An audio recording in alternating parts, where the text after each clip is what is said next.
Growing up, my family would travel a lot, even though we probably were somewhat poor, I guess, looking back, living off of my dad's Catholic school teacher's salary.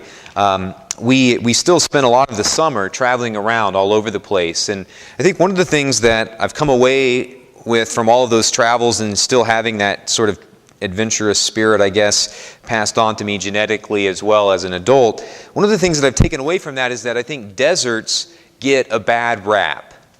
I've been able to see, I've been to every state I think now but Hawaii, so I'm waiting on Tanya to offer to take me there from our parish, who's a native Hawaiian. But that's the only one I haven't been to. So I've been able to climb some mountains and be in the desert, or be in ice of Alaska, all the way down to Colorado, and been in the forests and all of these sorts of things, all of these places, the ocean, rivers, and all of that, and also spend some time in the desert. And I think one of my favorite places, my favorite place to go if I could go somewhere now, and it's not just because we got 8 inches of snow today, but would be the desert. And I think if you just ask somebody, what do you think of when you think of the desert?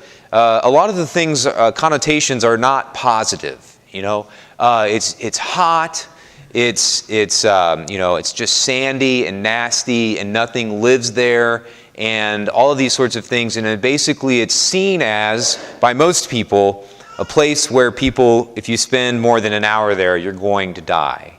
And I think that the reason I share that is that that's not been my experience of the desert at all.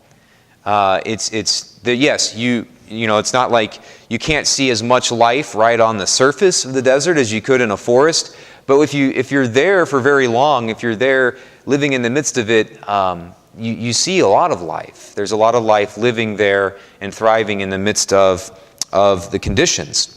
A lot of times also with the desert, it's super hot. Well, actually at night it gets very cool and very refreshing sometimes to be in the desert. The reason I say all that is because it says in tonight's gospel that Jesus went into the desert for 40 days. And we know about that, and I think the comparison for us is Lent. The reason the church has this gospel picked for tonight is that we're on the edge of our 40 days of Lent. And I think in the same way that the desert gets a bad rap, I think Lent is the same way. Lent gets this rap, and we see it. We're tempted to see Lent as it's dry, it's hot, it's just something that you try to endure. It's a place where you die, all of these sorts of things, that it's a burden. And we see Lent that way. But I think, in fact, if we live it, much like if we actually spend some time in the desert, if we don't let our images and our connotations of the desert stop us from going, in the same way, if we spend time in Lent, I think we find something quite opposite. We find that it actually is a place of great renewal, and it's very refreshing.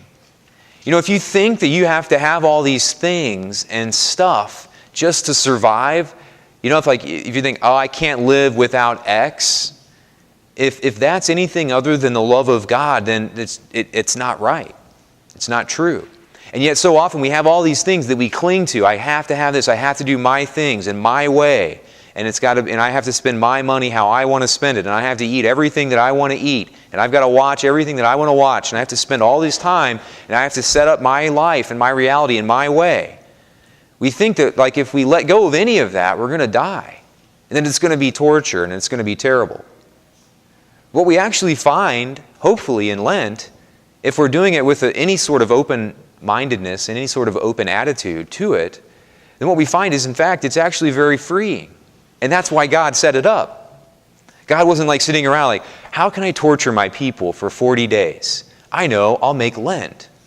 No, in fact, God's look, you need this time to realize what's real, what's true, and what isn't, what's false, what's part of your constructed reality that is just getting in your way to being happy, to being free, to experiencing love. That's why we have Lent. And so when we hear Jesus went out into the desert, I think our first thought is wow, he's crazy yet again. But in reality, it's the same thing that we say about Lent. And I just invite us, as a lot of the things that we hear about the desert are false and are not true and are actually quite the opposite, so too may we recognize Lent to be that. May we recognize this Lent not as a thing to simply like get on our hands and knees and like army crawl through and just try to survive and get to the other side of the desert, without dying. May we see Lent instead as an opportunity to recognize all of those things in our life that are burdens, that are keeping us and hindering us from becoming the saints that God is inviting us to be each day of our life.